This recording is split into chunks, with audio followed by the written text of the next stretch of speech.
Hi hi అన్న. అవునా, 75 డేస్లో ఎలక్షన్ రాబోతున్నాయి.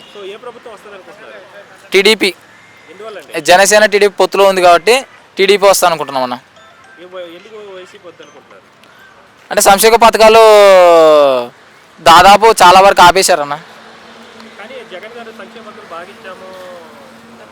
అవునవును, ఆయన జగన్మోహన్ రెడ్డి గారు చెప్పినట్టే పథకాలు 10 పథకాల్లోన 2-3 పథకాలు అందాయన్న ప్రజలకి. ప్రజల వరకు ఏ పథకాలు అందలేదు.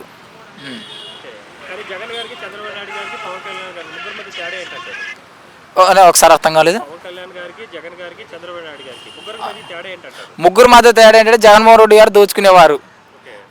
మన చంద్రబాబు నాయుడు వచ్చేసి తెలివైన మనిషి, ఒక మంచి మనిషి. ఈ పవన్ కళ్యాణ్ మన జన సైనికులు ఏందో ప్రజల దగ్గరికి వెళ్ళి అందజేసే మనిషి అన్న. అవునన్నా,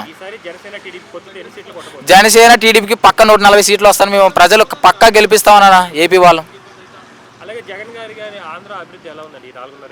ఈ 4.5 పరిపాలనలో జగన్మోహన్ రెడ్డి పరిపాలన ఏ మాత్రం అసభ్యకరంగా ఉందని మేము ప్రజలు తెలియజేస్తున్నామన్నా.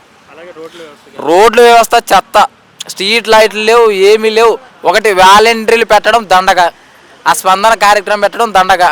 ఈ కార్యక్రమాలు వాళ్ళు ఏ మాత్రం స్పందించడం లేదు. 108 వాళ్ళు కూడా సరిగా మనకి ప్రజల దగ్గరికి కూడా వాళ్ళు రావట్లేదన్న. చాలా దారుణంగా. చంద్రబాబు నాయుడు ఉన్నప్పుడు ఏంటంటే ప్రతిదీ ఏదానికైనా స్పందించేవాళ్ళు. ఇప్పుడు అసలు దేనికి స్పందించడం లేదు. నెక్స్ట్ సీఎం పక్క మన టీడీపీ చంద్రబాబు నాయుడు గారు.